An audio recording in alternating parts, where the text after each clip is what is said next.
여러분 안녕하십니까? 여수 MBC 뉴스투데이입니다. 두꺼비가 많기로 유명한 광양의 한 마을에서 로드킬로부터 두꺼비를 보호하기 위한 생태통로 조성 사업이 추진되고 있습니다. 하지만 공사는 시작조차 못하고 있는데요. 그 속사정을 김종수 기자가 취재했습니다. 광양 비평저수지 인근 도로변. 끊임없이 두꺼비 로드킬이 발생하는 곳입니다. 서식지를 따라 두꺼비가 이동하는 통로지만 여전히 불안해 보입니다. 지난달에도 두꺼비 20여 마리가 이 부근에서 차에 치여 죽었습니다. 광양시는 이에 따라 두꺼비 생태 통로를 만들기로 하고 전액 국비로 사업비를 확보했습니다. 계획대로라면 이미 기반 공사 시작돼야지만 보시다시피 공사는 시작조차 못하고 있습니다.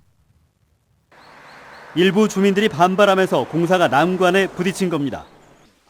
인근 감나무 재배 농가들이 현재 생태 통로 노선에 반대하고 있습니다. 개체수가 늘어나면 생활 불편도 겪을 수 있다는 불만도 함께 제기하고 있습니다. 40년 전에 올라온 거에다 비우면 다른 사람은 되겠다 그래요. 그러고 그래서 봐야 되는 것 같아요. 소수의 의견이지만 광양시 입장에선 난감할 수밖에 없습니다. 예정된 일정 내 사업이 마무리되지 못하면 애써 지원받은 국비를 반납해야 할 상황이기 때문입니다. 저희들이 뭐 설득이 필요하겠지만 최소화했는데도 불구하고 어려움이 있다면 부득이하게 반납할 수밖에 없는 상황이 있습니다. 이미 주민들의 의견을 반영해 수차례 설계 변경이 이루어졌고 환경단체 역시 주민 설득에 공을 들이고 있습니다. 정서상 좋지 않고 또 두꺼비를 피하다가 사고를 유발하는 경우도 있었다라고 해요. 그래서 지역 주민들의 안전을 위해서라도 생태 보전과 생활 불편이 대립된 가운데 무작정 주민들의 양보만을 요구할 수 없는 광양시의 고민이 깊어지고 있습니다. MBC 뉴스 김종수입니다. 화물연대 파업 나흘째를 맞아 광양항의 물동량이 급감하고 있습니다. 하지만 화물 운송에 큰 차질은 빚어지지 않고 있는 것으로 나타났습니다. 광양항 비상대책본부에 따르면 화물연대 파업 이틀째인 지난 11일 광양항의 하루 컨테이너 반출입량은 1,527TEU로 평균 물동량 7,034TEU의 20% 정도에 그쳤습니다. 비상대책본부는 그러나 이 같은 물량 감소가 파업의 영향이기라기보단 화주 측의 물량 조절 때문으로 보인다며 화물 처리 증감과 운송 차질 여부는 파업 추이를 좀 더 지켜봐야 한다고 밝혔습니다. 철도 파업이 3주째로 접어든 가운데 코레일 전남본부가 42명의 기간제 직원을 채용했습니다. 코레일 전남본부는 파업 장기화에 대비해 계약 기간 한 달에 신규 직원 42명을 채용하고 64명의 대체 인력을 확보해 현장에 투입했다고 밝혔습니다. 현재 전남본부 조합원의 파업 참가율은 42.8%며 파업 전과 비교해 여객 열차는 69.7%, 화물 열차는 55.6%의 운행률을 보이고 있습니다. 개통 4년째인 이순신대교의 관리비가 지역에 갈수록 큰 부담을 주고 있습니다. 각 지자체들이 부담 완화 대책을 고심하고 있지만 뾰족한 해법을 찾기가 쉽지 않습니다. 박광수 기자가 보도합니다. 이순신대교 개통 이후 3년간 유지 보수에 들어간 비용은 모두 52억 원이었습니다. 한 해 평균 17억 원. 전라남도와 여수시, 광양시가 자체 예산을 들여 근근히 분담하고 있는 이 비용이 내년에는 2배 이상 늘어납니다. 각종 시스템 보강과 주기적 보수 비용 등으로 41억 원의 예산이 필요한 상황입니다. 지진 가속도 계측기 프로그램을 설치하는 비용이 약 7억 원 정도, 그다음에 이제 이순신대교의 케이블 밴드 충력을 재도입하는 비용이 약 7억 원 정도, 그 비용이 좀 책정이 돼 있어서. 이처럼 부담이 늘어나자 관리 책임을 정부가 져야 한다는 목소리가 다시 높아지고 있습니다. 국가가 건설한 특수교량이고 막대한 국세를 창출하는 산단 진입로인 만큼 관리도 정부가 맡아야 한다는 겁니다. 하지만 도로 등급이 국도로 조정되지 않는 한 관리비를 부담할 수 없다는 정부의 입장은 여전히 확고합니다. 다음번 도로 등급 조정할 때나 등급 조정할 때 저희가 좀 검토를 할 건데 이거는 좀 여러 가지 복잡하게 지금 얽혀 있는 걸 알고 있어요. 이게 현실적으로 당장 이게 될 사안은 아닌 것 같고요. 사정이 이렇다 보니 지역 내부에서 절충적인 대안도 논의되고 있습니다. 올해부터 시행되는 산업 입지 및 개발에 관한 법률 개정안에 따라 산업 기반 시설의 유지 관리비를 지원받을 수 있는 법적인 근거가 생겼기 때문입니다. 산업 입지 및 개발에 관한 법률에 의해서 지금 유지 관리비를 지원해 줄 수 있습니다, 국가가. 그래서 그 예산이라도 받아가지고 그 지방 재정에 좀 보전할 수 있는 방향을 지금 계속 추진하고 있습니다. 10년으로 정해진 건설사의 하자 보수 기간이 지나면 유지 관리 비용의 증가폭은 더욱 커질 수밖에 없습니다. 국가의 지원을 이끌어낼 수 있는 보다 효과적인 지역의 대응책이 시급합니다. MBC 뉴스 박광수입니다.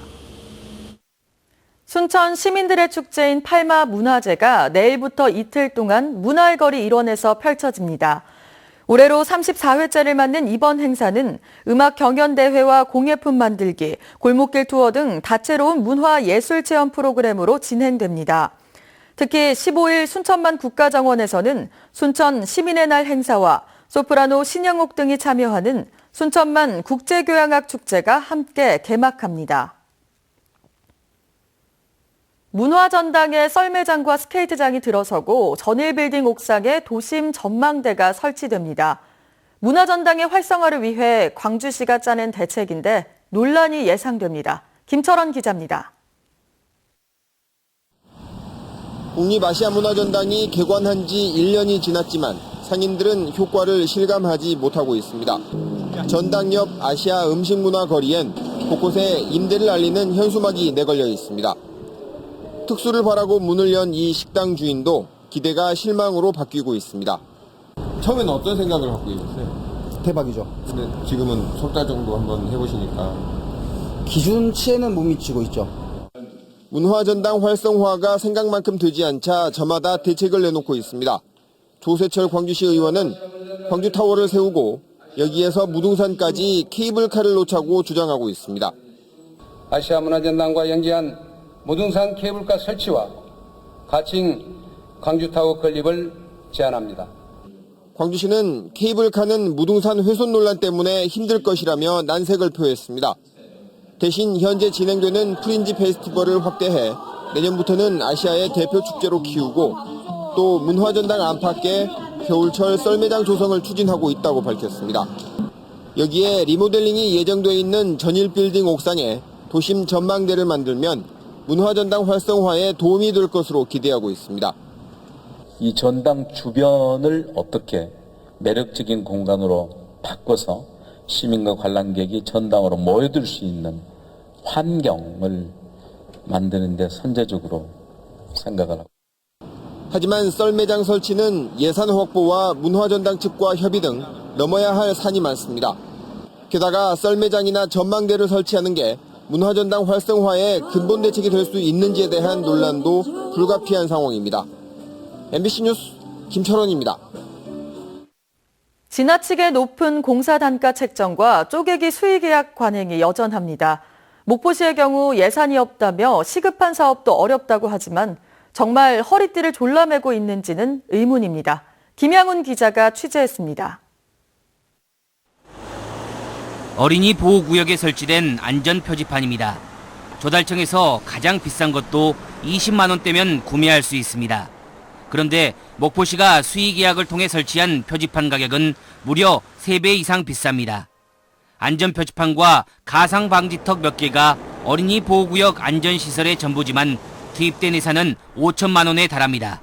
네, 안전시설이 좀 미흡한 것 같고요. 투자한 것에 비해서 눈에 띄는 게 없는 것 같습니다. 업체 선정도 이상합니다. 광주 전남 지역 업체들이 많이 있지만 목포시는 경기도 업체 제품을 구입했습니다. 난간 설치 업체가 경험도 많고 잘하는 걸로 알고 있어서 처리했습니다. 지역 업체 보호와 지역 경제 활성화가 말뿐인 행정에 그치고 있는 것입니다. 예산 관리도 주먹구구식입니다. 20여 건의 어린이 보호구역 개선 사업이 추진됐는데 대부분 수의계약으로 정비업체를 선정했습니다. 장기적인 계획 없이 매달 한두 건씩 예산을 쪼개서 사업을 추진했습니다. 계약 행정의 투명성에도 의문이 듭니다. 수의계약을 포함한 모든 계약 정보를 공개해야 하지만 계약 정보 시스템에 일부 내용만 올리고 있습니다. 저희들이 500만 원 이상만 정보공개 시스템을 올렸기 때문에 그렇습니다. 종전에 업무 담당자들도 그렇게 처리했고. 시급한 현안 사업이 있지만 예산이 없어 개선할 수 없다는 목포시. 불투명한 수익 이야기로 세금이 새고 있는 것은 아닌지 철저한 점검이 필요해 보입니다. MBC 뉴스 김양훈입니다. 여수시가 어업인 소득 증대와 수산자원 조성을 위해 치어와 폐류 방류 사업에 나섰습니다. 여수시는 올해 7억 원의 예산으로 인공어초가 투하된 해역에 감성돔과 능성어, 해삼 등 크기 10cm의 치어와 폐류 144만 마리를 방류했습니다. 여수시는 지난 5년간 이 같은 종묘 방류 사업에만 32억 원을 투입했다며 양식업의 쇠퇴로 줄어든 수산자원 증대를 위해 수산종묘 방류 사업을 확대할 방침입니다. 여수영재교육원이 17학년도 선발전형 설명회를 개최합니다. 영재교육원은 오는 17일까지 관내 18개 학교 2천여 명의 학생들을 대상으로 설명회를 실시하고 관련 절차와 학사 일정 등 운영 방안과 함께 현장에서 제기된 애로사항 등을 직접 청취하는 자리를 마련합니다. 지난 1991년 과학영재교실로 시작한 여수영재교육원은 기초과학 분야에 잠재력 있는 초중등 학생을 발굴해 교육하고 있으며 매년 80여 명의 수료생을 배출하고 있습니다. 입으셔야겠습니다. 바람이 강하진 않지만 공기 자체가 차갑게 느껴지고 있는데요.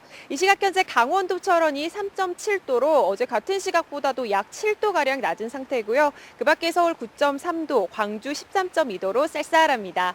낮 동안에는 대부분 지방의 기온이 20도를 조금 웃돌면서 일교차가 크게 벌어지겠습니다. 오늘도 따스한 햇살이 내리쬐면서 활동하긴 무난하겠는데요. 다만 오전 10시부터 오후 3시까지는 자외선이 가장 많이 집중되니까요. 자외선 차단제 꼼꼼히 바르셔야겠습니다. 출근길 자세한 이 시각 현재 기온 보시면 서울 9.3도, 춘천 7.2도로 쌀쌀합니다. 날씨였습니다.